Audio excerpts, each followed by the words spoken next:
Good evening, councillors and visitors. Welcome to Scrutiny. I'm here again.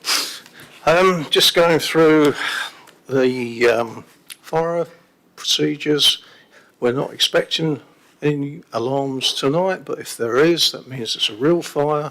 We go out the exit and congregate in the park.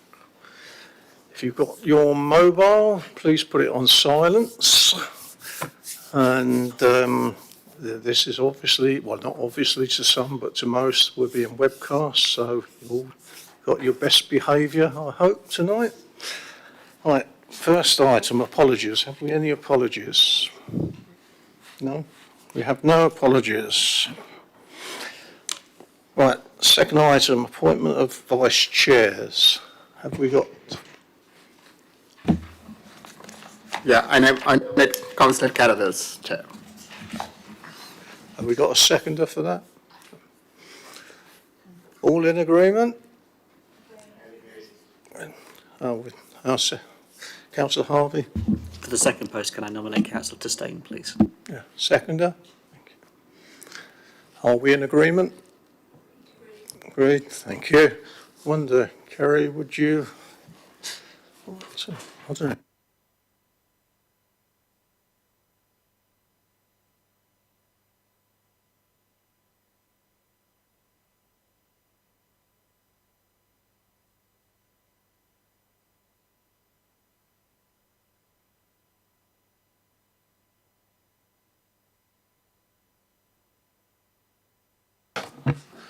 Item number three, declarations of interest. Are there any declarations of interest? None? Thank you. Number four, it's urgent items. We're not aware of any whatsoever, so there's none. Thank you. Minutes of the last meeting on the 22nd of March 2022. Are we in agreement with them? Agreed? Just sign them. Sorry? You need to sign them. Yeah, I was sorry. I was going to do it.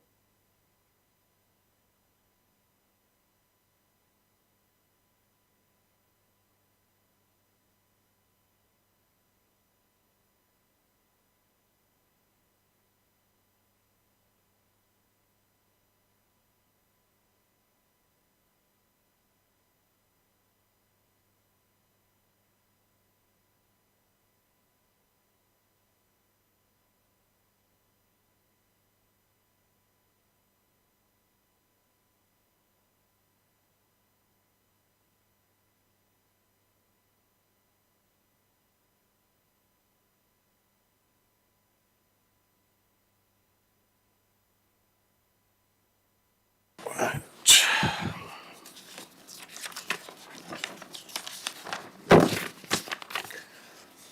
Item number 6, motion referred from Council Winkelbury Regeneration.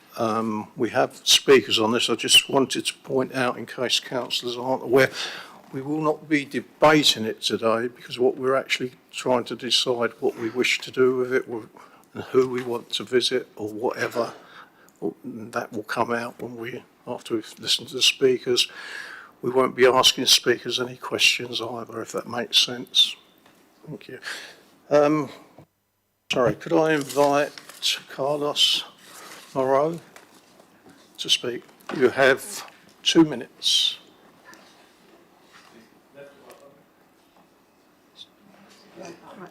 Right. Perfect, thank you. Thank you. The Winkelbury Regeneration Project is a once-in-a-lifetime opportunity to bring long-term improvements to those living and working in the local community. The residents of Winkelbury have called for the project plans to be reviewed to ensure the community facilities that will be provided are part of the regeneration meet the needs of the residents now and in the future. The current plans for the Winkelbury Regeneration Project were conceived in 2019. The way in which health and care services provided have undergone an unprecedented change since that time. The residents want to ensure that the community facilities reflect those changes, which would include the transfer of many health services from hospital into the community, This change means that many residents are managing complex medical conditions or recovering from major operations at home when in the past they would have been in hospital. Expansion of services provided by GP practices to support patients in the community. GP practice teams now include several new staff such as physios, dietitians, mental health nurses, paramedics, occupational therapists, community pharmacists, community connectors, and more besides. Greater collaboration between the NHS, local authorities, local agencies and community groups in providing health and care services. The NHS recommends that these teams are co-located in order to work most effectively together. Much greater emphasis on promoting mental and physical well-being to enable residents to live long, healthy and happy lives with the greatest possible independence. Greater recognition of the importance of building a strong, resilient and resourceful community that is well placed to respond to challenges such as COVID. I request that this committee emphasises to the Cabinet the importance of this review to the residents of Winklebury and that the need to provide all necessary support to the team carrying out the review in order to maximise its effectiveness. So thank you for your time. Thank you very much for coming. It's nice to see the public here, actually. Gives us a better insight as councillors. Thank you. Councillor Lee, you have 4 minutes. Thank you, Chair, and thank you to the committee members for allowing me the opportunity to speak on this item. Back in March, I was pleased to hear that this motion was being brought to the full council meeting. As our guest speaker also said, it does present a once-in-a-lifetime opportunity for us as a council to do the right thing for a community who feel that they aren't being listened to. From the closure of Fort Hill School to a development that has led to onward issues, it's about time this council heard the voices of those that we represent. Residents of the ward will agree with us that the regeneration of the Winklebury Centre is needed, and most, if not all, welcome the investment in the area. They don't, however, welcome being ignored on their thoughts regarding decisions that affect their community, their lives and their futures. Having spoken to the full council in March on a separate but not far too removed issue, it seems that there is a common thread that links through from the council to developers and other stakeholders, and that is an abject failure to really listen to those who these projects will affect the most, the residents of Winklebury and Manydown. Now, last week, ward councillors and key stakeholders were lucky to receive a briefing on the regeneration project from both Vivid and Hampshire CCG, which I, as a new councillor, really appreciate. However, it has become evident that many of the concerns are still being neglected and residents' voices are still being ignored. One example of this failure to listen to residents' needs is around the lack of community facilities suitable for the area that should, as our own local plan says, be able to respond to the needs and aspirations of local communities. After hosting the Winklebury Community Picnic in celebration of Her Majesty's Platinum Jubilee, it became clear that with the correct community facilities, we could have done so much more in terms of adapting to the UK's ever-changing weather. After being forced to relocate from the open space on the Winklebury Way playing fields, which is a fantastic community open space, to the Sycamore Halls, a well-run community centre with limited outdoor space, several people, including visitors from other parts of the borough, suggested that the two be combined in some way into a dedicated community location. In my opinion, we have space for that to happen as part of this regeneration project. So it was a shame to see that Vivid's solution instead will be a community centre that was evidently an afterthought, given that it appears to have been crammed into the last available space. Another failure to listen to the desires of the community regards the doctor's surgery. Now, Vivid's website states that, and I quote, having a place to call home, a place to suit our needs and circumstances, is vital to everyone's well-being and chances in life. That it is really important that your home is right for you, that it's somewhere which gives you the security and environment to achieve what you want to. However, the plans that they are putting forward in respect to the surgery do not conform to that statement, with an acknowledgement that in order to accommodate growth, it would have to move occupants out of the flats above or wait for the properties to become vacant. Does this committee find that acceptable? With the impending Manydown development not currently provisioned for a health centre, it is important and more beneficial for all those who would likely use the facilities and those who are likely to live above it to get things right from the outset. Now, as councillors, we should always strive to do what is right for residents. We've been elected by the people who want us to listen to them and take the necessary action when appropriate.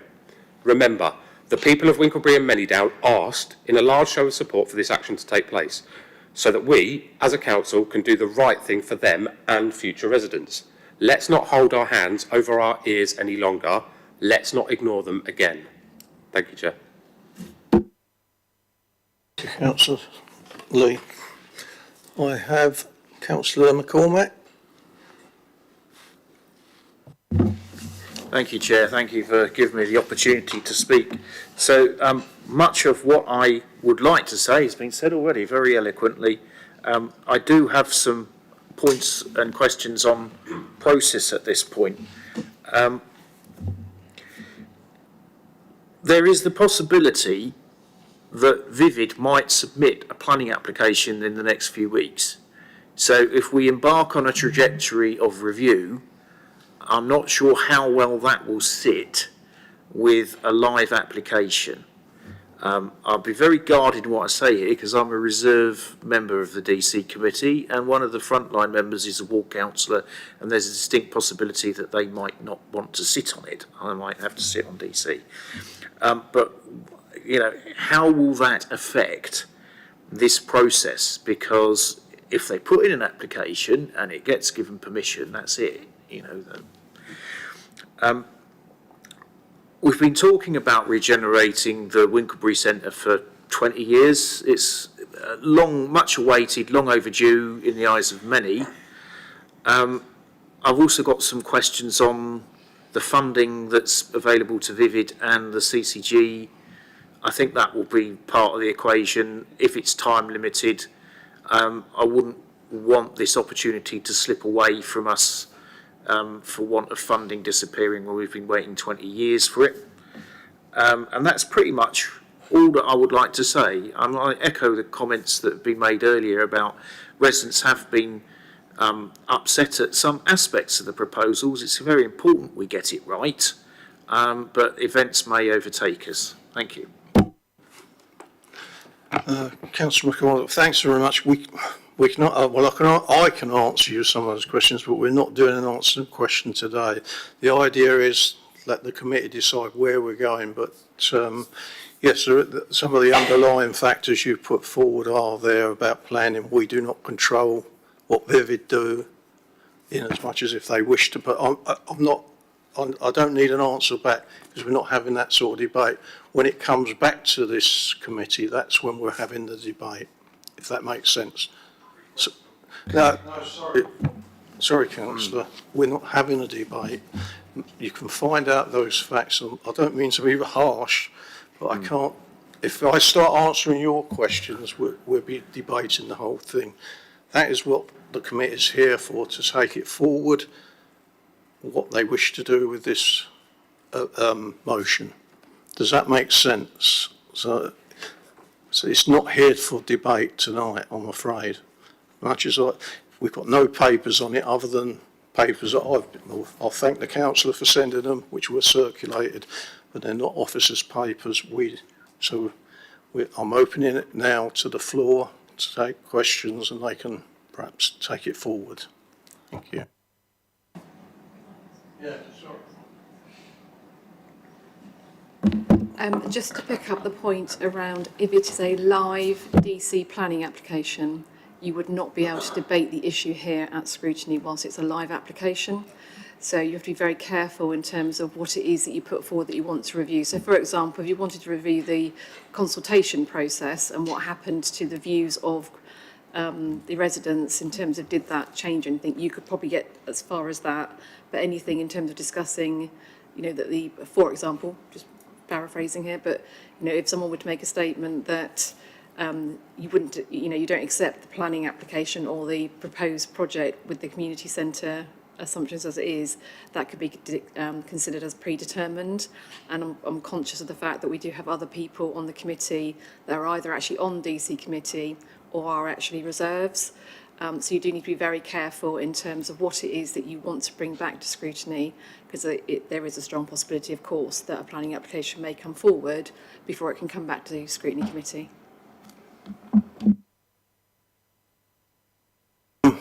open it now to the committee who, Councillor Compton Burnett. Thank you, Chair. I'm not completely certain of the process for doing this, so please correct me if I'm wrong, but having looked at the motion, I think that it would be right for the committee to thoroughly endorse and support the motion passed at Council, and to ask the Cabinet to follow through on that motion. I think also it's important to emphasise that the review outlined in the motion is extremely important to the residents, and I think that the committee could possibly ask the Cabinet a few more specifics in terms of how the review goes ahead. And I have some suggestions, because it just gives them a little bit more flesh on the bones, as it were, within the motion. So the things that I would suggest from Cabinet, that we ask from Cabinet, would be a recognition from the portfolio holder of the importance of the review to the Winklebury community and therefore Basingstoke and Dean Borough Council. Secondly, the commitment of the portfolio holder to provide the support required by the team to carry out the work that's presented in the motion efficiently and effectively. Thirdly, that there's a sponsor from Basingstoke and Dean who will agree an overall plan for the review, and then Basingstoke and Dean would need to agree how much council resource will be devoted to the review and the timing of that resource.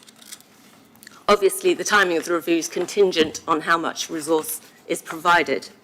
And finally, an agreement that the review will only begin when the plans have been agreed and the resource to complete the review is available.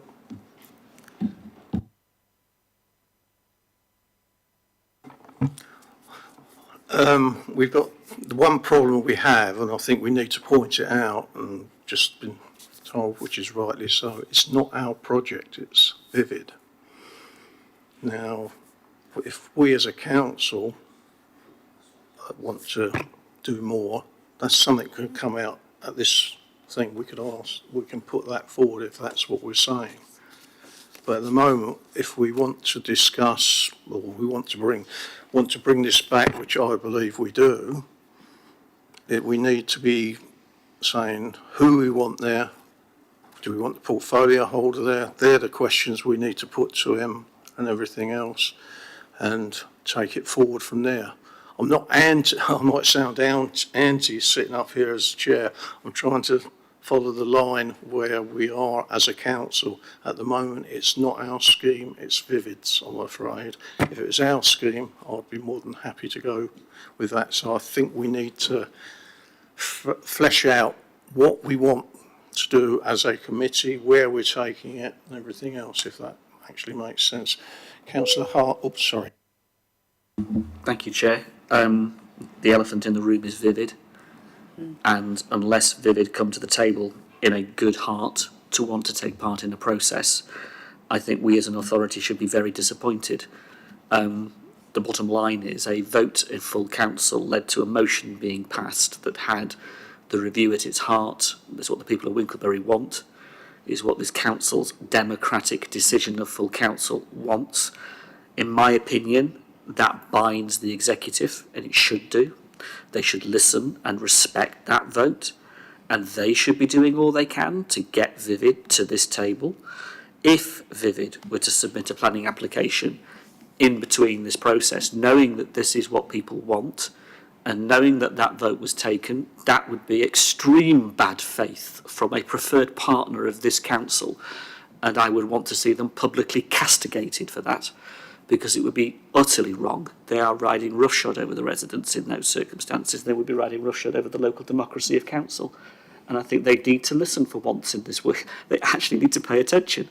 So they need to be sat around this table. They need to come here and answer questions and take part in the review process. The Cabinet need to acknowledge that and help us. We need Cabinet pressure, exactly as Councillor Compton Burnett suggests. And I'm sad there's no Cabinet member here tonight, because I think they should be, and they could have come along and given us support, and I'd like to see that, please. I think the local councillors' views couldn't be any clearer on what they're asking for. That is fundamental to the review. And I think in terms of process going forward, if a live application is submitted, then we need to tread with care. I agree with that, but it shouldn't stop the process. And we may have to think very carefully how we deal with that. So, personally, I would see that as quite spiteful from Vivid were they to do that, to be honest with you. And it would be foolish for them to do it. So let's have a bit of cooperation here. If they're listening tonight and watching this, then let's have a bit of cooperation. You're supposed to be a preferred partner and one of our biggest social landlords. You're not a private developer, Vivid. You're a social landlord. Get with the programme, please. And in terms of taking it forward, sponsors, the commitment to provide support and resources, I would expect that to be provided by the council because the council voted for it. The motion should carry that. So I'm hoping officers can help us here with commitment of resources and such to make that motion fulfilled. And if it requires Cabinet to do that, I'd like to see the Cabinet member to commit to that exactly as has been suggested. Thank you, Chair. Can I just say, what's coming out, we need Vivid at a meeting, and either the leader of the council or the Cabinet holder who deals with regeneration, we need to thrash this out. And I think that would be the way forward, and I don't know whether there's any more ideas out there. I don't want to come across as if I'm anti, and I do feel as if I am, because what you're saying, I actually, as a councillor, I agree, I voted for this motion. We want the best outcome we can. Now, we are, obviously, what Vivid do is what Vivid do. We have no control, but I think we've got to start asking them to come talk to us and take it forward. Thank you, Chair. I was going to say, I think as a social housing landlord, they do have a strong duty to the community. So going on from what Councillor Harvey was just saying, they definitely need to be here, so I think we all agree on that one. There obviously is the issue on the whole planning side of it. There are processes in place to deal with obviously objecting to planning if they don't deliver what we want, and that's something that can be raised through the whole planning process. But certainly the other aspect of this is about shaping our communities, shaping the town, and obviously Hampshire are doing a lot with that as well, so which I think is probably why Hampshire's been listed in the group to work with them, because, and also all the whole issues about our local village approach, about our sustainable future, all of these things are very important, and these things are in there, and I do believe that certainly the social housing acts and things that are coming through put more weight behind this sort of stuff, and certainly the environment bills will put more weight behind this stuff, and I think that's where we need to be looking to actually say, come on guys, you know, this is what people need, this is what our community needs, and you are a community shaping landlord, and therefore I think there have to be ways, as it states here, around the whole local government policies, central government policies. I'm sure there will be things that we can find in there through, you know, going through this, doing the review process that potentially could help add weight to this, and you know, and then get Vivid hopefully to collaboratively work with us on this. More speakers, can I? Yeah. Thank you, Chair. I strongly support my colleagues, Abdul Compton Bennett's recommendations. I would like to add one more onto that one. I would like to add the timelines for this review from the council point of view. So if Vivid submits, as the officer suggested, a strong probability, which is alarming here, if that preempts our time schedule, then definitely there will be one loser and one winner here. So I would like a commitment from the Cabinet or the portfolio officer or the officers, timeline to finish this review. Thank you. Can I just sum up, because, well, I speak for myself now, not as a chair. I do agree with you. I think we need a meeting. We need the portfolio holder people here. We need a report off of officers, and we also need Vivid to come and explain to us why or what is happening. There is a scheme out there, and obviously some people aren't happy, or most people aren't happy, it seems to me, where I'm sitting. So we need that to be explained, and then we can take it forward. Sorry. Thank Thank you, Chair. So I was just going to add in, I believe there is also another issue about the Three Barrels pub site, which I believe is privately owned, but obviously it's kind of like something that's stuck in the middle of this area, so potentially involving the landowner of that as well might be relevant, or am I completely talking off topic here? You know, officers, if we could get them, I believe we could. I don't know whether anybody could, officers can come in on that one.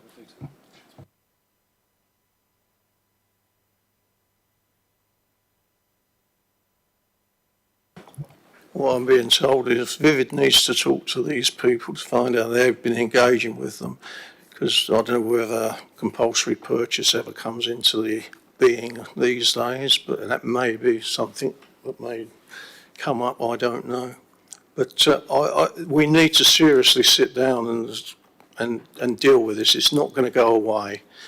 And I would recommend, as your chair, that we take it forward. We get Vivid in, get the cabinet holder or the leader of the council or both, of some sort of report from officers to give us some outline where we're going and take it forward. I don't know. Sorry,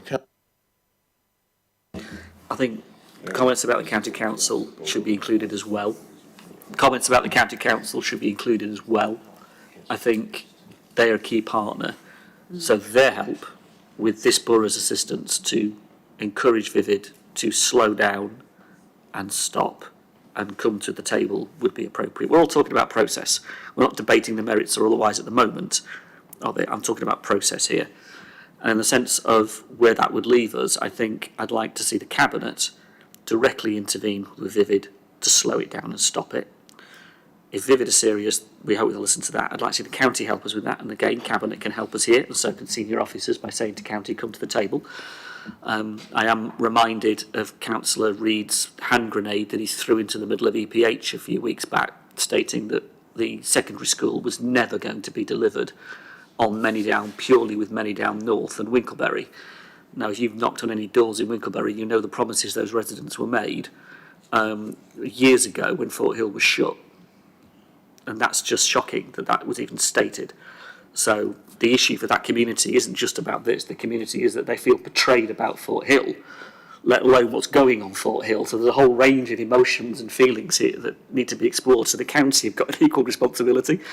And I don't think we as authority can absolve ourselves either. Just stepping back a little bit, Chair, as Councillor McCormick says, this has been wanted for years. Others have said they've wanted this for years. We as a borough have wanted it for years. It's our responsibility equally too. All right, it's Vivid's application, but they wouldn't be sat around the table if it wasn't for our encouragement and if it wasn't for the county either. So the three of us have got a responsibility here, I think, shared. So what we're saying is we need the county here and we need the Cabinet to actually start things off already. So we'll send it back as a committee saying, please, we need this progressed to try and talk to Vivid, and we'll invite the three sections to talk to us as a committee. Thank you. And I think we also need to invite the members of the Winkelby Regeneration Review Team, because those who've been involved in putting together the motion and discussing it subsequently in these involve local residents committees, etc. And it's very, very important that they are present so that their voices are heard. I never just, I'd sooner have public sitting there. I've been through something similar a number of years ago when I was councillor for Buckskin. You depend on the residents to lead. We're only there to help and advise as councillors. So my view would be if someone, Mr. Compton up there, if he wishes to come along and he's going to contribute something, I've got no problems whatsoever. Thank you, Chair. Just another question, because obviously one of the people that put on here are obviously the health authorities, and obviously they will operate through Hampshire anyway. But is there any reason that we haven't been talking about them? Is it because that's completely out the picture? Because I believe one of the things when this was raised as the motion was the issue that the health facilities, and as this gentleman that mentioned earlier, was making sure there's adequate health provision, primary health care. So is there any reason that or should they be brought in at this point, or should they come in later? The reason I'm hesitating is I think at some stage we need to talk to these people and get things. What I don't want to do is get it lost in a melee of everything. And the first thing is I'm looking to ward councillors and that whether that would be the right approach now, or would we need a further meeting, or do we Bring it all to one meeting. Or one meeting? Yeah, I'm getting advice. One meeting is fine. Not long.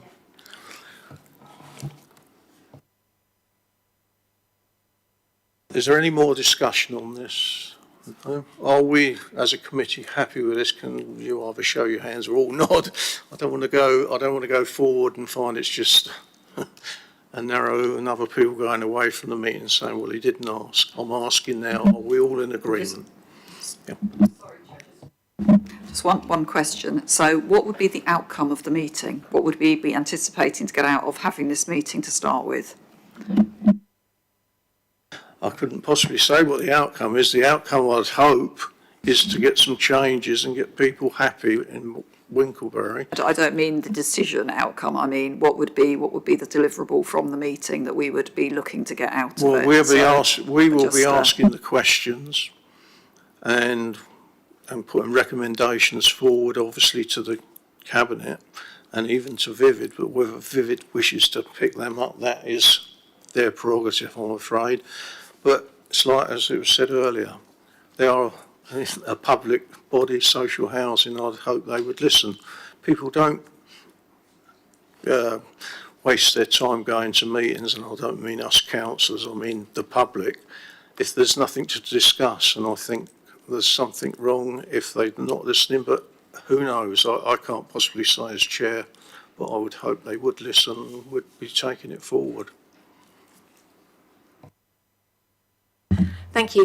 I think that the outcome of this meeting should be a decision as to how the review will progress. I don't think the meeting itself is the review. There's a lot of work to be done in the review, and we need to agree together how that work is going to be undertaken, by whom and when.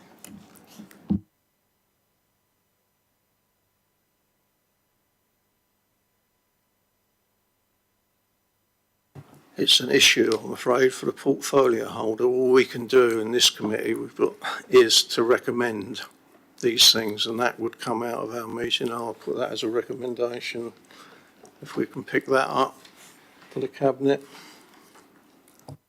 It may involve us having to have a special meeting, Chair. It may involve having to actually have a date in the diary that meets the timetable, unfortunately. So if that's required, I think, let's do it. Let's not waste the opportunity if it needs to be done. You won't get no arguments from me, but that's something we've got to arrange with officers and timing. But yes, as far as I'm concerned, if it becomes urgent, I'm more than happy. But you know as well as I do, especially some of you have been here a while, it's not as easy as it sounds to rearrange meetings. But well, you've known me, I've been around so long, I think I'm part of a meeting sometimes. I haven't gone home, but yes, I'm more than happy.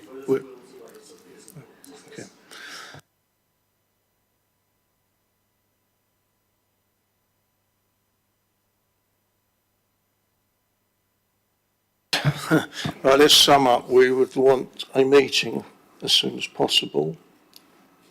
We want Vivid, Cabinet member or leader or both. The health people, which is EC. And was there anything else we missed?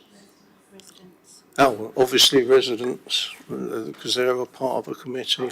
Hear evidence from them. County. And, sorry? County. Oh, county. Thank you. And if we could put a recommendation, not a recommendation, I suppose, to the Cabinet to see what they can do in the meantime, to see what can be done. Surely not. That goes without saying, actually.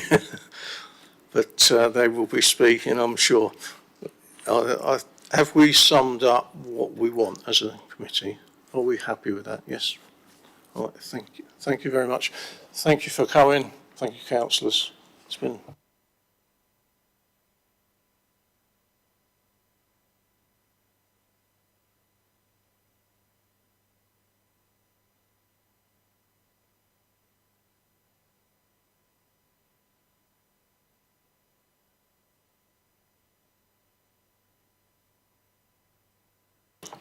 Right, where are we?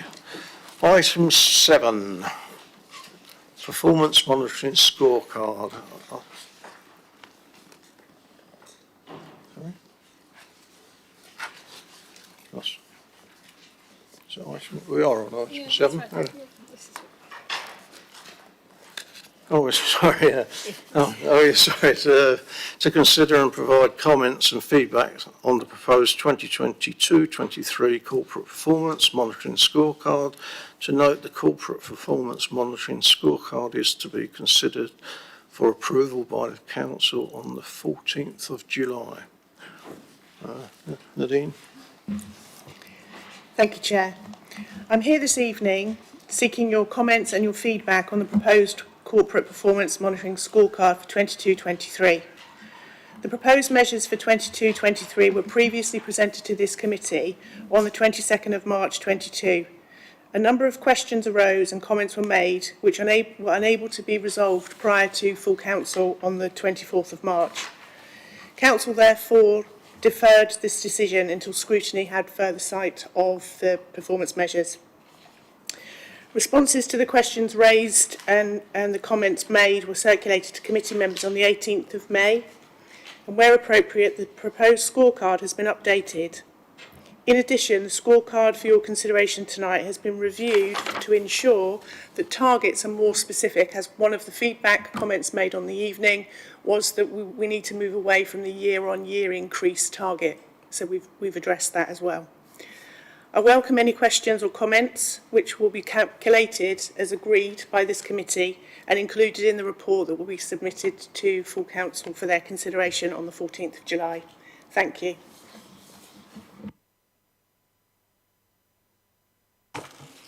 Would be any questions for the officer? Councillor Durham. Thank you. I'm the new boy here, so this is all absolutely new to me, except for the fact that I've been in business for 43 years and I've seen more KPIs and reviewed them and monitored them, written them, than I care to think about.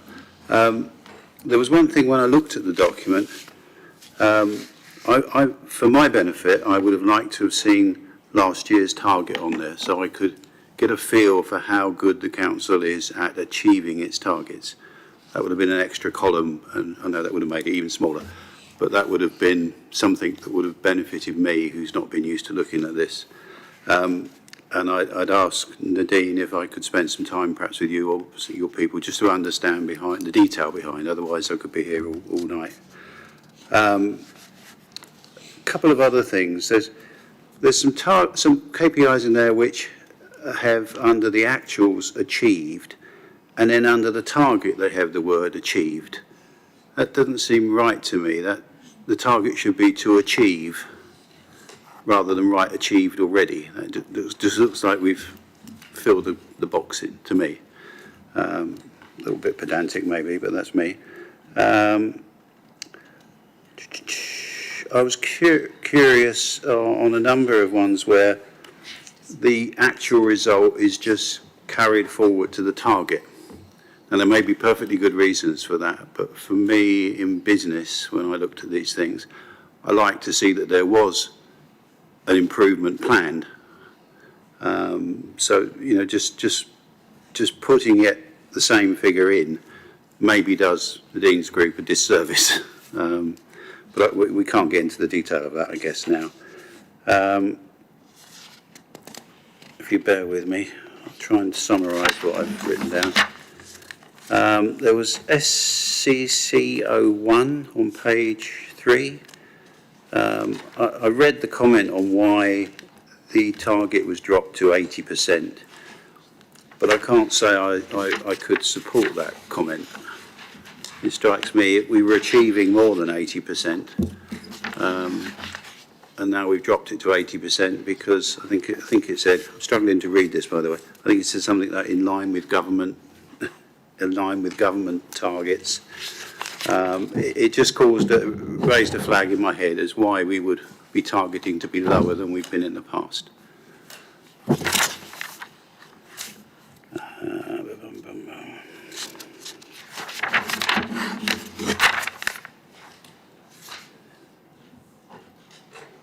And the other area that concerned me quite a lot was PFB01, which was to do with achieving major planning projects within the appropriate timescale, reducing that to a 60% target. In my simple mind, that sounds like the opportunity for more appeals for non-determination, which isn't what our community wants, and I'm guessing it's not what we want because they're costly. So I wasn't sure about that one. And similarly, PEF04 dropped to 70%. I could go on. I don't want to take up your time with those things, but those are the sort of things that struck me looking at the report. I couldn't understand why things were happening and why we would accept lower targets next year than we've achieved already. So, thank you. So firstly, I'm more than happy to meet with you to go through any of these so we can actually get a good understanding of what we're actually doing and how we're achieving things. The target that's phrased as achieved, that's basically where we're expecting to be at the end of next year. So it could just be a past tense that we should be using, but that's ultimately where we're expecting to be at the end of quarter 4 for 22-23 as that achieved status. So that deals with that one. The planning one, so in consultation with the service area, it was felt that actually it was more appropriate to be trying to achieve a government set target rather than one of our own. So that's why that target is actually reduced down to the 60%, because that's actually the national target. Obviously we aim to achieve far more than that, but that makes us more able to compare and benchmark with our neighbouring authorities with regards to that.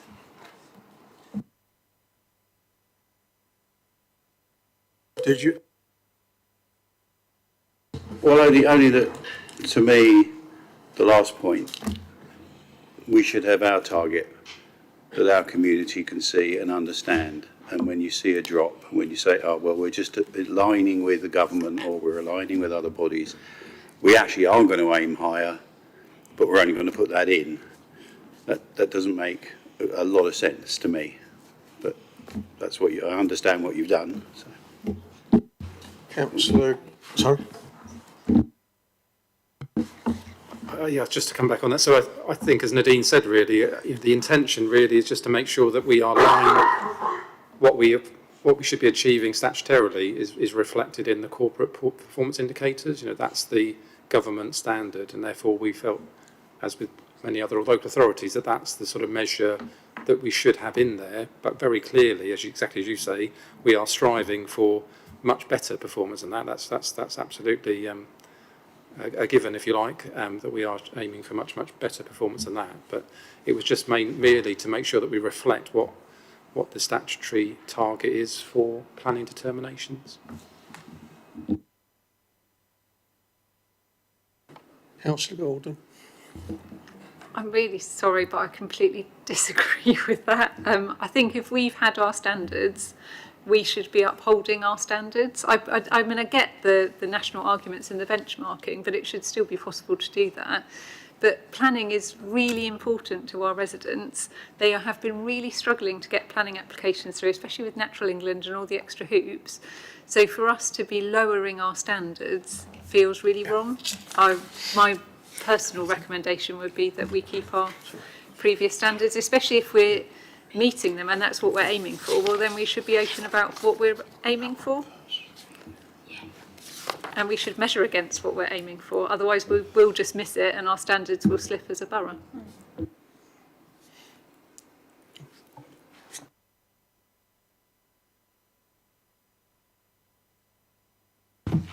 Thank you. There's lots of really useful information here and targets and everything, but two things struck me. The first was that it would be really helpful if everything could be measurable. Now, I understand that some of them relate to operational roles that you carry on doing the same thing day after day after day. Very important work, but it's similar.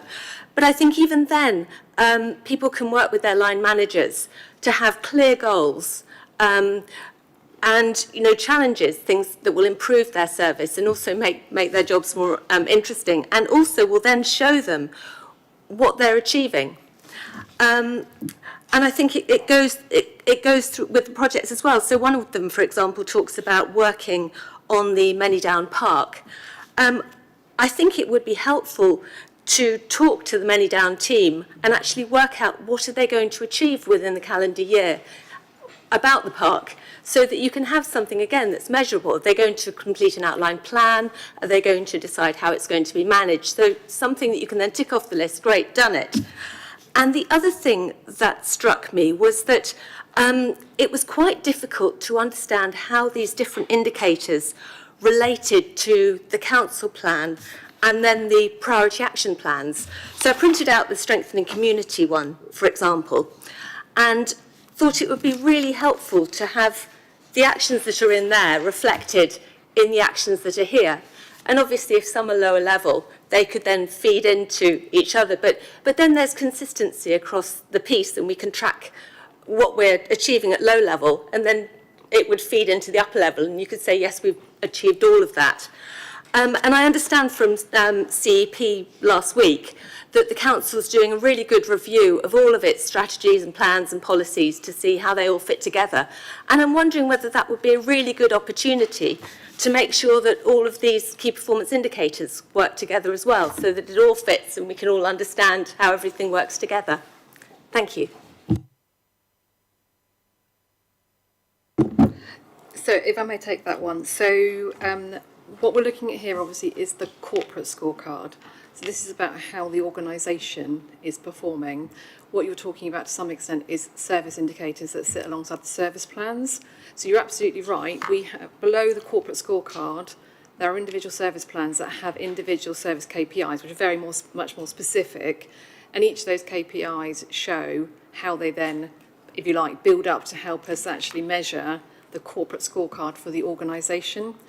In terms of the priority plans, obviously the administration are currently looking at updating the council plan, and linked to that is updating the priority plans. A number of the indicators that were in the previous scorecard, the corporate scorecard, some of them were not measurable, some of them were not actually about the corporate performance of the organisation, it was about the performance of individual services. So the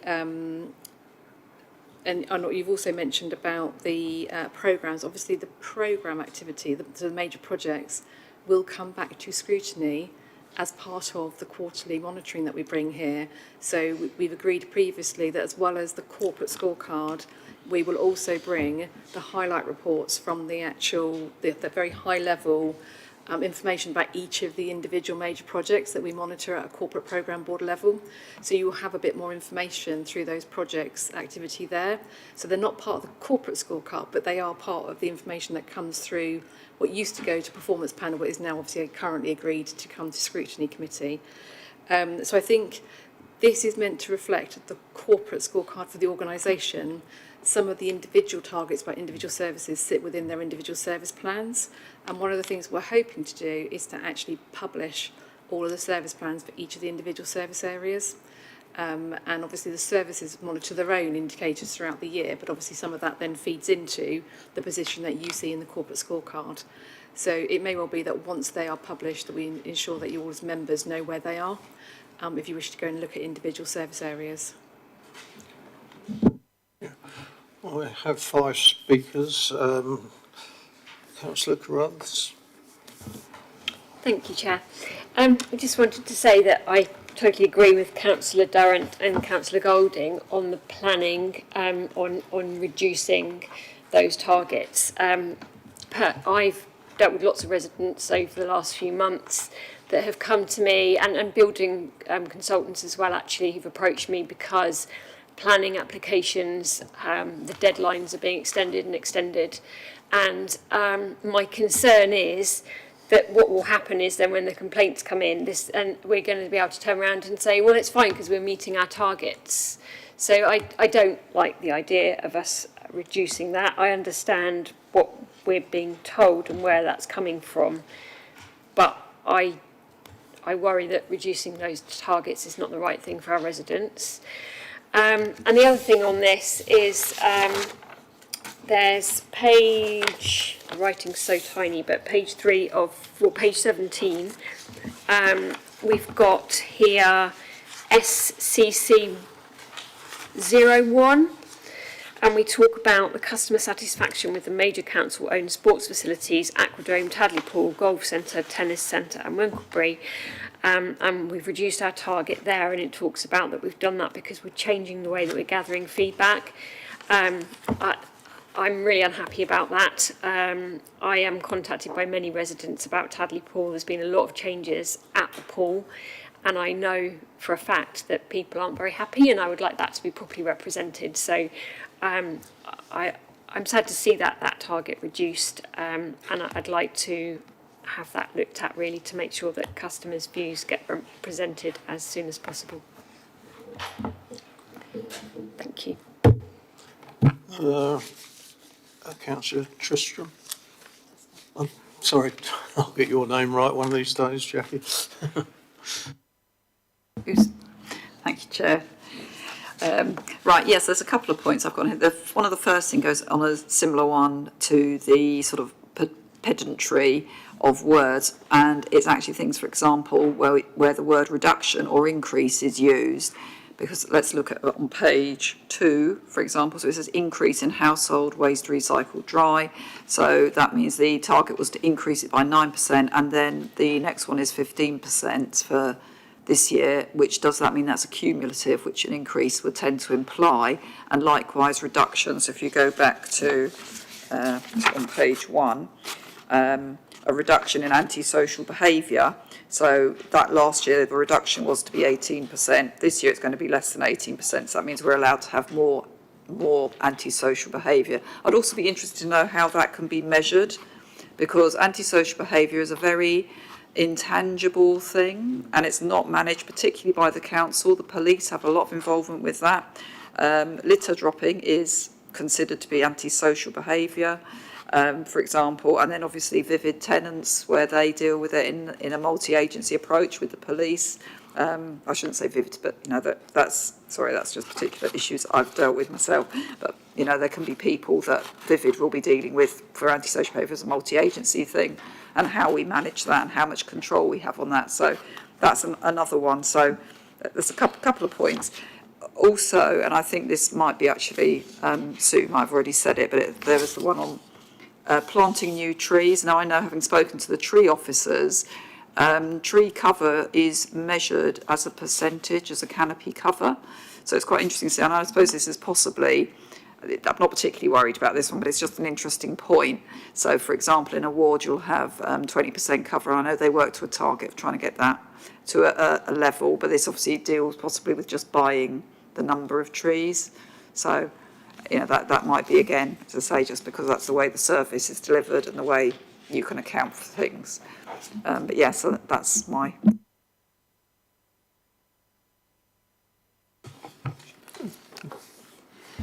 So if I can pick up the issue you asked about, say, for example, the community safety measure. So effectively, we've got the community safety partnership, which obviously brings together all of the key agencies involved in tackling antisocial behaviour, obviously the police, housing associations, etc. And obviously it really reflects the sort of target that's set within that overarching framework and strategy. So that's why it's so prominent. It's obviously very important for residents that we are doing everything we can to address antisocial behaviour in the borough. So hence why we've brought forward effectively what is one of the measures within the community safety partnership strategy. In terms of trees, I know exactly what you're talking about. So the percentage tree canopy cover per ward, etc. I think that's something we will look at as part of effectively the work that's going to coming forward in terms of how we're responding to the ecological emergency, in terms of some of the actions we can take to improve tree canopy cover where that needs to happen in different wards. Obviously, the difference there is, obviously, a lot of the land doesn't belong to us, so the measure we've got within our corporate performance targets is how we will plant trees on land that we are responsible for, whereas the percentage tree cover will rely on us influencing other landowners, etc. But it is a key thing that we are looking at, so thank you for raising it. Councillor Golding. Thank you, Chair. I have 3 questions, but I'll try and be concise.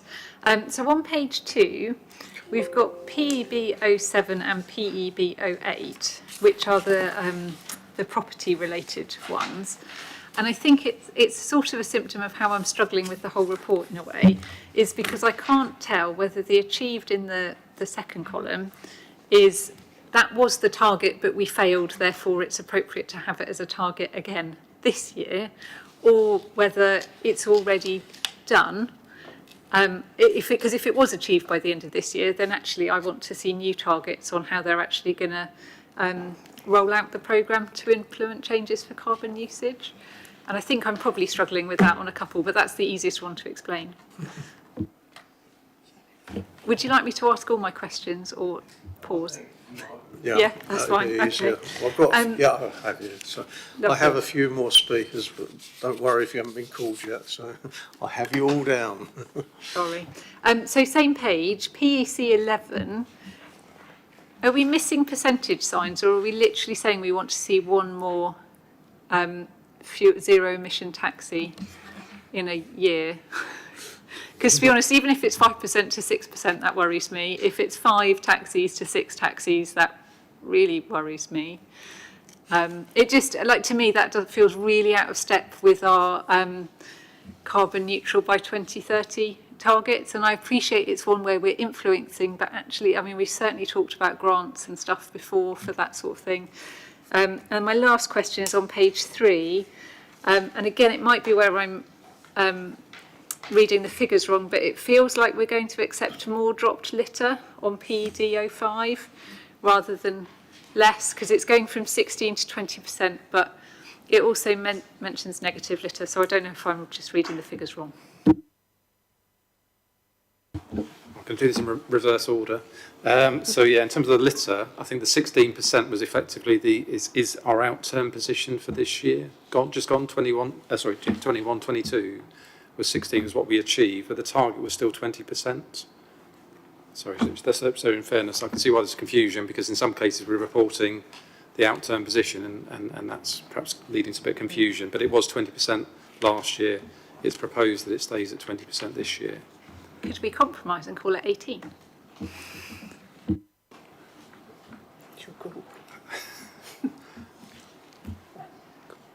I can settle for 18, but it's something obviously I need to talk to a cabinet member about to make sure they support. But in principle, we could look at that again. Yeah, in terms of taxis, you are right. It is 6 rather than 6%. I think that's probably just a question we can take back to licensing in terms of Councillor Rebecca Bean, in terms of her portfolio, in terms of other things we can do to encourage more of the fleet to go to electric, or obviously there is work underway. There is going to be a rapid charger going in outside the station, and that should happen fairly soon. So there are positive things that we are trying to do to make sure that there is the infrastructure there to support drivers who switch to electric vehicles. And I suppose it's at that point when it would be fair to sort of look at other interventions we can do to increase uptake. Councillor beg your pardon. Sorry, should I? Yeah. The property one. So obviously vacant properties can change each year, clearly. But I think on both of those, I think it would be fair to say they were not fully achieved. And therefore the target is actually that they are fully achieved in this financial year. Councillor Marmon-Lane. Yeah, thank you, Chair. Yes, we did receive this document back in March, and we sent it back with more clarity and more figures. It would be nice to have the delta document or the track changes, what we suggested at that time and what changed now. So I would like to focus on a couple of points which in the first page about the EDI. Yes, last year we didn't have anything on this, but this year you mentioned 95% target officer. Here I couldn't really understand what is that 95% means. That means whatever you achieved last year, you will be achieving only 95% of that?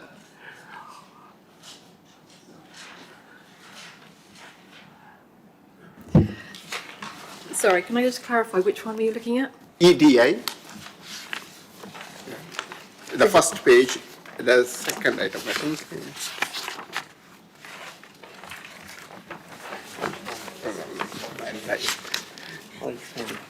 So can you just actually tell me which indicator it is? Okay, I'll tell you. I'll tell you. FFC06? Oh, yeah. Yes, So the EDI. yes. But obviously it's a brand new KPI. Exactly. I and couldn't so- understand what that 95 stands for. So that's us saying that probably in reality, as much as we might strive for 100%, it's probably unlikely that we will achieve all 100% of all the EDI actions in year. So 95 is the starting target that we're going with. We want to be seen to predominantly have achieved all of our EDI actions, but I think we're just being realistic that actually we are unlikely to achieve 100% despite our efforts. Oh, right. That means it's not against the previous baseline. There is no previous baseline because it's a new indicator. In 2022, you would have achieved something.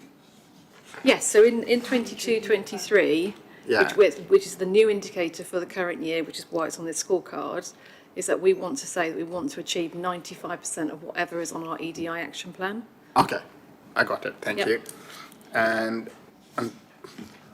another thing that I got is one is in the recycling one again. Sorry if you already answered this one. It is the household recycled waste has increased from 49 to 55 kilograms. I couldn't really understand this. So in 21-22, we had the target of 49 kilograms, 49 point something, yeah. And now it is increased to 55, which is 12% more. I think it's probably also we were good last year, and therefore we've just kept the same target.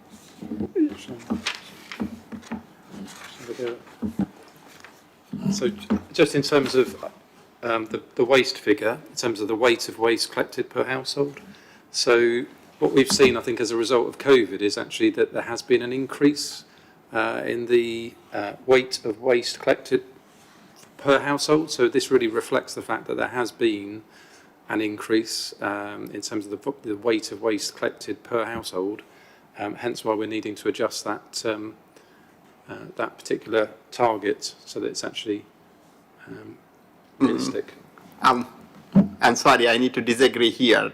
During 2021 and 21-22, the COVID was very high and most of the people are restricted to home. That's why household waste might have increased. In 22-23, now we are out of the pandemic and it should go back. Why it is going up? I think again, I'm not necessarily the expert in waste particularly, but what I would say is we haven't seen that trend decrease yet. I mean, a lot of companies clearly have adopted working from home permanently. So at the moment, I don't believe that there is evidence to show that the trend has changed significantly. You're quite right. COVID is, thankfully, behind us in terms of all the restrictions and having to work from home. But the reality is a lot of businesses have decided to adopt that model of working, not least the council. And therefore, we haven't seen the change in terms of that particular metric. So it's something that I might just add for that for you is the fact that we removed the bring banks as well, so there will be more glass recycled and cardboard recycled from home, curbside collection. Right. Hang on, we don't debate across the chamber.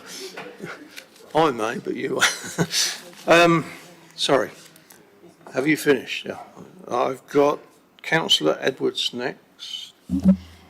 Thank you, Chair. I agree with a lot of what's been said, especially on the planning targets. I just think what we're saying to residents and what we're looking to deliver is contradictory. So there's a lot of mixed messages. So on the one hand, we're saying, you know, we're the best council, we provide excellent facilities and we're striving to be better. But on the other side of things, we're saying actually our target to respond to customer complaints within 10 working days is going to decrease. And also our target to, the customer satisfaction on the sports facilities, again, is decreasing. So how can we say to them, you know, we're providing a lot of value for money. Yes, the council tax has gone up and I appreciate we pay a very small amount, but from a customer's perspective, they're paying more for less and they're being told we are the better council and we are constantly improving when we're not. And for us to say that we are going to work to a government target, how can we then say we're better when we're settling? So I think for me, it would be nice to actually see us, you know, our messages align and actually deliver what we want to say. Can I just take the complaints example that you gave? So one of the pieces of information that possibly is missing from the jigsaw right this very second is the Q4 outturn actual position. So what we're trying to talk about is the 22-23 scorecard so that we can actually continue with the financial year and we can start monitoring corporate indicators that are relevant and appropriate in an appropriate way. So I've actually got that information to hand here. So what I can tell you, in the end of 21-22 target or baseline figure column on the papers in front of you, some of that will be the actual target that we were working to in the last financial year. Some of it is actually baseline information. And actually, possibly with hindsight, it would have made more sense to have separated those two out so it was really clear to yourselves which was which. So the target in relation to the complaints for 21-22 was actually 95%. The outturn figure is 97%. So what we're actually saying is that we're not going back on our target, we're actually striving to be more than that because we're now aiming for greater than, equal to or greater than 95%. So actually on that one, it is actually a positive position. Thank you. I would just like to have it noted that other companies, corporate companies, utility companies are actually looking to cut their 10 working days to 5. So again, rather than getting that percentage up, could we look to reduce the time as well?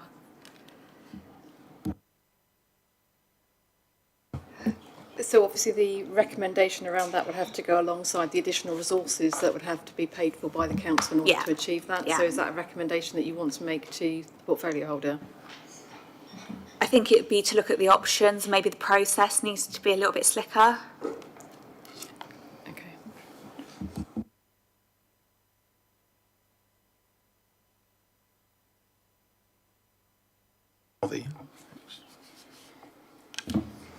Thank you, Chair. Happy to see more resource go into that and happy to see it reduced to 5 days if that helps residents. I've got no issue with that whatsoever. There's a few areas I'd like to see more staff in as well, so no issue proposing that for the budget. If it was 97 last year, why wouldn't it be 97 this year? If you achieve that last year, that raises the bar. So raise the target with the bar and attempt to get to that. I think that would be logical in head. The one that threw me, and I don't know why, but not to repeat any of the others' comments, but the one that threw me left on my list was PECA1.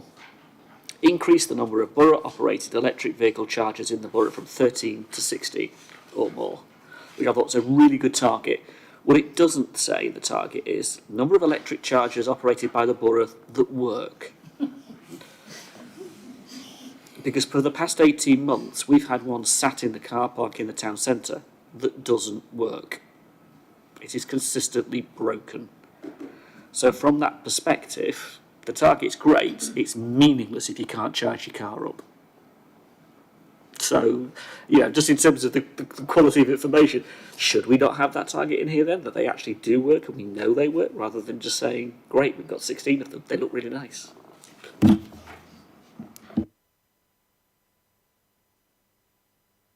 I think I know the one you're talking about. Obviously, we are reliant on parts, availability of parts. Unfortunately, that's the issue as to why that one's been out of action for as long as it has been. But you're quite right. Yeah, clearly we need to make sure that the chargers are reliable, so that people who turn up know with confidence that they can actually charge their vehicles. Now, obviously, Feathers Lane does have, I think it's, is it 16 chargers? Oh no, 8 chargers. Sorry. So it's you know, in terms of certainty of knowing that you're going to find a charger that's working. Hopefully that gives people confidence to do that. Just quickly, two quick points. First of all, it assumes you've got the right connections to be able to do it, and a number of residents that I've come across don't. So they rely on the one that's broken because it does have the connectors. Fair point in terms of the opportunity of the ones that you actually have. And there are quite a couple of private providers around the town that have been broken over the same period that have been fixed. So I know you're saying it's difficult to get the parts, but how come they can get theirs fixed and we can't get ours fixed? It does really stand out like a sore thumb. Councillor Tutt. Thank you.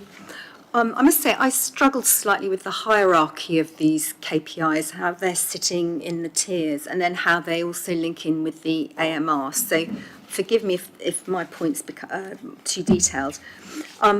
My question was, why would we not have included water quality improvement? We have air quality improvement, we've got the carbon stuff, we've got the climate change, and we've got improving biodiversity, but there's nothing about water quality, which is a legal obligation that we have.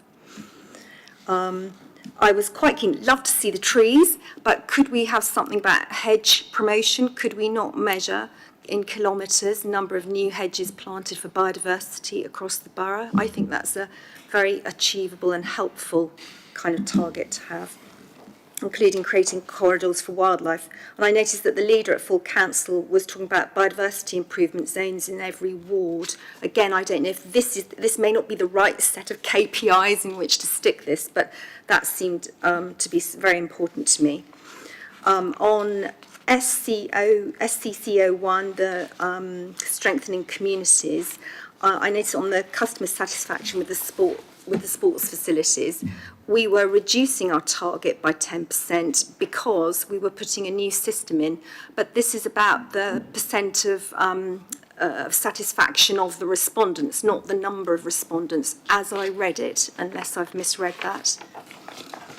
And then on the house targets, on the last page of those things, so we've got well-designed, well-built, good quality homes.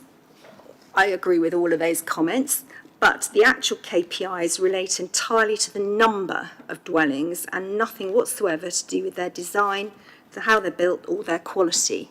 So to me, the KPI under that should really be something to do with, and I would look to experts on the subject, but something to do with BREEAM standards or something to do with the actual quality of the dwelling, whether it's sort of going to be carbon neutral or whatever. And I would again look to other people for specialist knowledge on that, but the KPI shouldn't be the housing number. It really needs to be something to do with quality. And I think that's about it for the minute. Thank you. So just in terms of the suggestion in terms of hedgerows, for example, so the measure we've got in at the moment, and it's been in the corporate performance targets for a number of years, is just it's the increase in the number of, the hectares of land that we manage for biodiversity interest. So it's in a sense, it's captured indirectly through that. Obviously, what you're suggesting is a very specific way of trying to improve that biodiversity, but we are trying to capture what we are doing with the land that we are responsible for managing and trying to increase the proportion of land that's managed in that way to improve biodiversity. So it's sort of encapsulated within that measure, and I'd just say it's been in the performance indicator scorecards for a number of years, so it's helpful in terms of trying to show how we've performed over that period, if you like, to give trends. I think that's a question.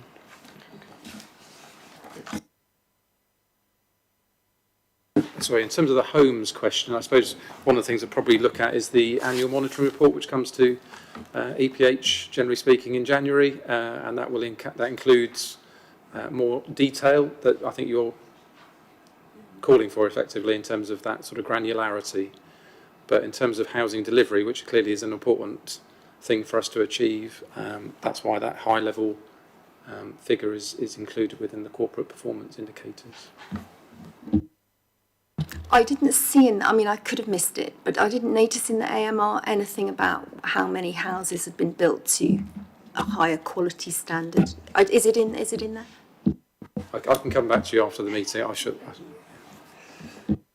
Councillor Bowles? Thank you, Chair. Looking on page 1 on the improving safety the reducing antisocial behaviour, ISDO 1 and ISDO 2. It's saying that 95% of residents feel safe outside during the daytime. Is it possible to include a percentage of those who feel safe outside their house in their local area after dark? We did a resident survey in my ward, and I was really quite shocked at just how many of them didn't feel safe outside their own front door after dark. Thank you.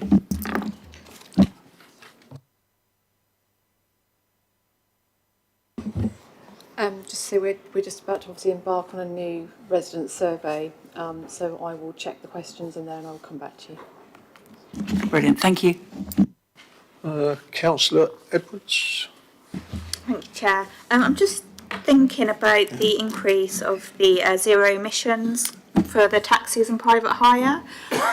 Like yourself, Chair, I sit on the licensing committee and I'm quite a new member, and I've recently learned about the difference between taxis, private hire, and all the challenges they face.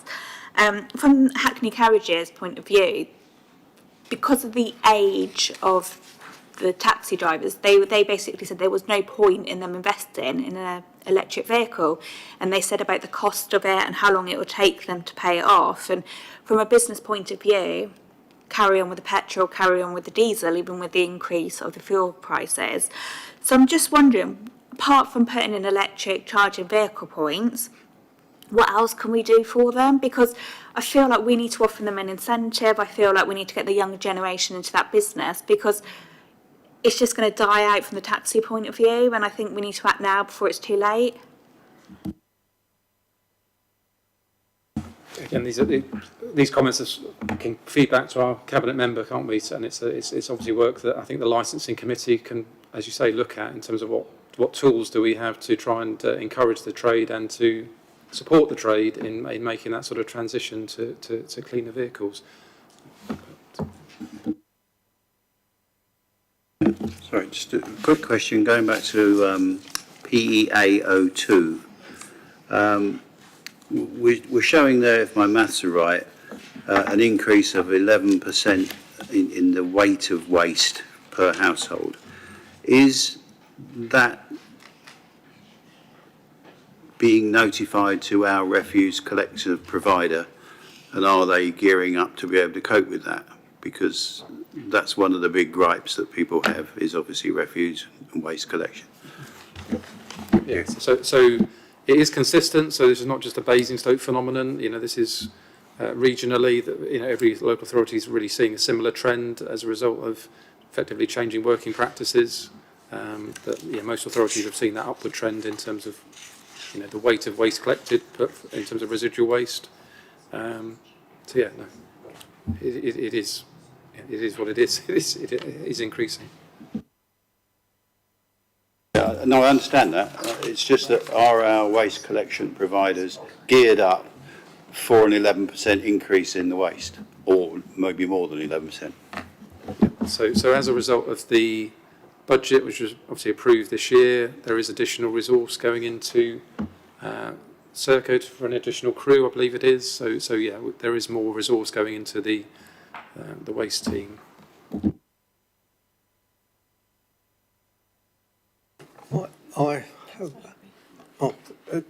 Sorry, Paul. Sorry, Councillor Harvey.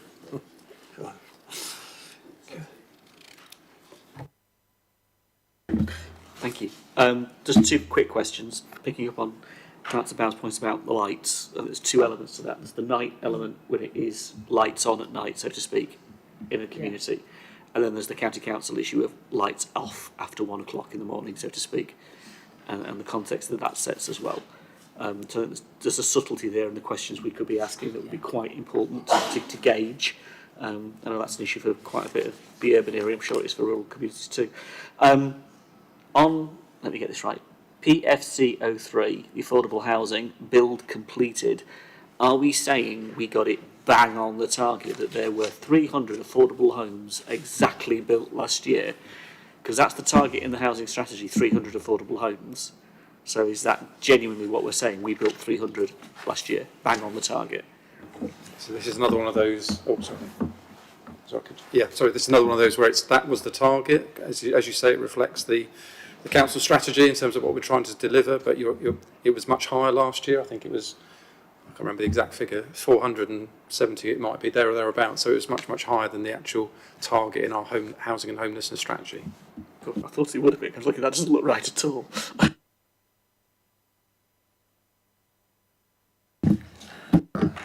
Chair, I got a little bit difficulty to understand what is the grey mileage here, which is on the item number 07, PPC 07. What is this? The last one. The last page. So that's mileage incurred by staff who use their own vehicles for work journeys. That's called the grey fleet. So they're vehicles that members of staff own and use for business travel. Oh, all right. Okay, so that measure is reduced. Last year it was 8.6% increase, and this is 5%. So we should be aiming for the same increase, isn't that right? No? Reduce?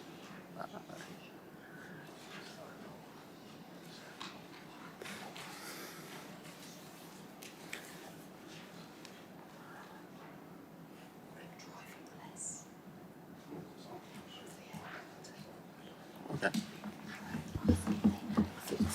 I'm just double checking what the target was for last year, because the figure it says it's 8.6 increase. No, again, this is another one of those ones. That's the out-term position for last year, because the year before was effectively a lot of lockdown period, so we weren't operating in a similar way. So the year-end position was actually an 8.6% increase, because we're comparing ourselves to the COVID year when we had lots of lockdowns. Just double checking what the actual target was for the year before.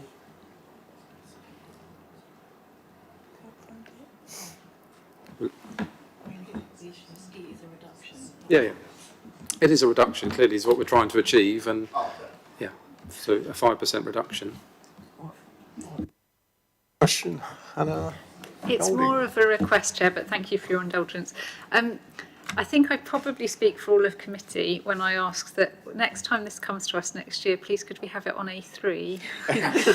And possibly even when it goes into the council papers, please could it be A3? Because that would really help.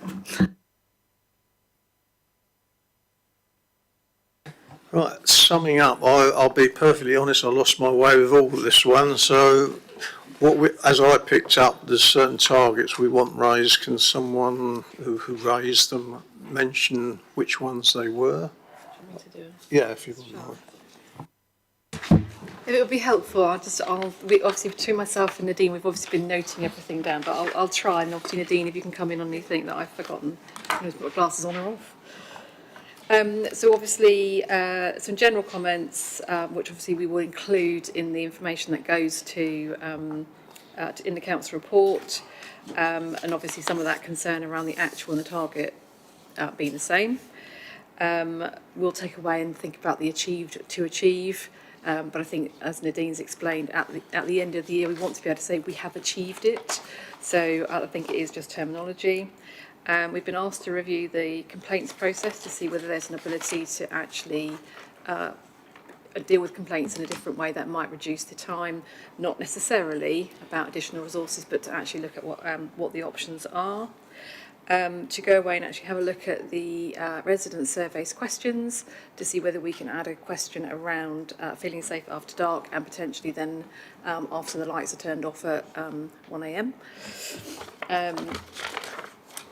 We've then got, obviously clearly the A3 request, although of course I will cheekily say, flicking through my bit of paper, you can always do it digitally on your laptops and don't make it really huge.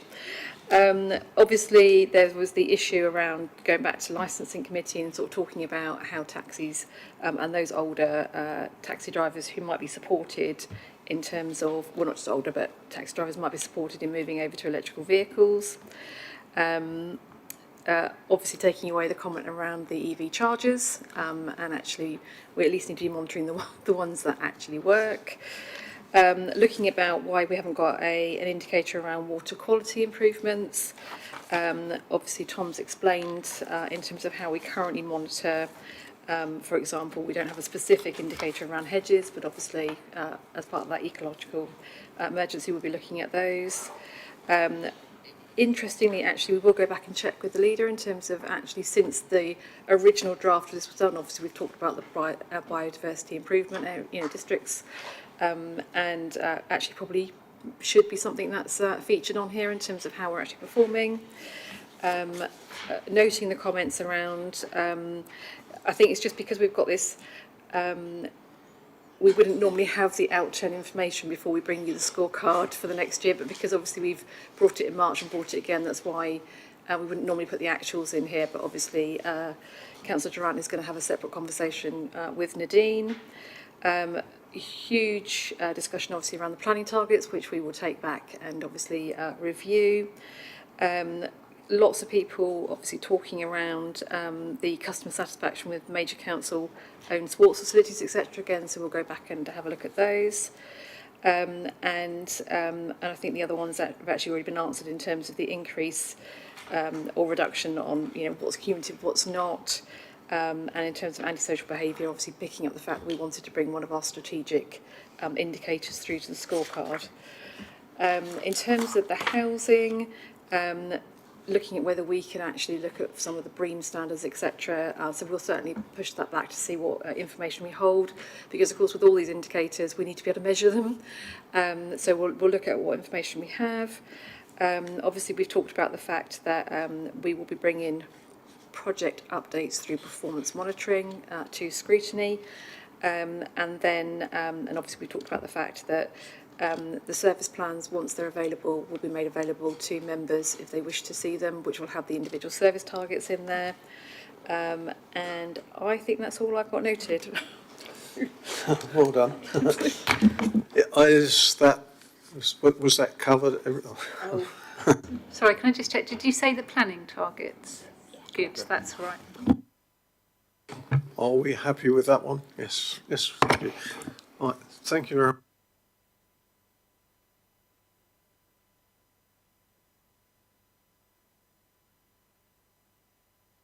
Sorry, to review the works programme. I had a meeting yesterday, two of us had a meeting yesterday, and we've put quite a bit in, so I can read out what we've got and we'll take it from there. July meeting on the 19th, we've got performance monitoring, waste collection and town centre master plan. In September, we got the annual report, conclusion and outcome of 2021 housing allocation scheme, cost of living crisis, the new customer experience strategy.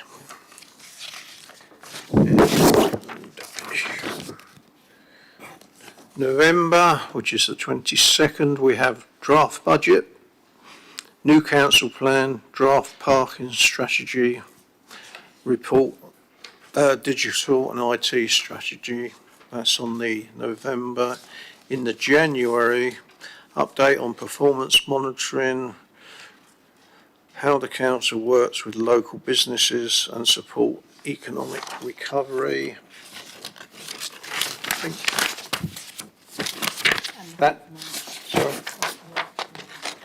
that's all I've got on there, but you may have some more. That's it. Yeah.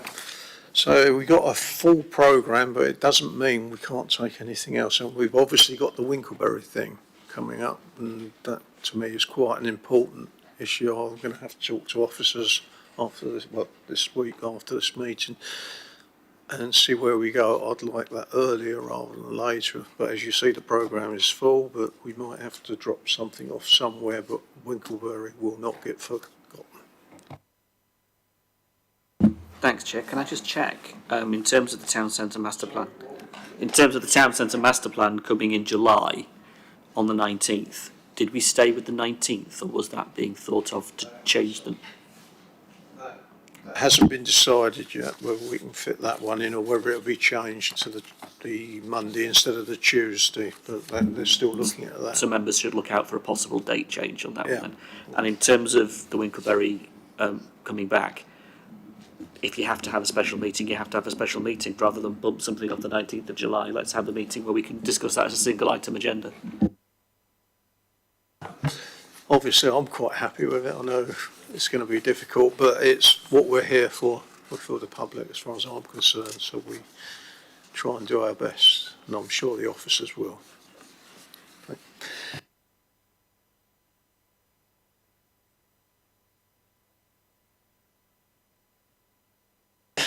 You never know, but thank you very much. Thank you.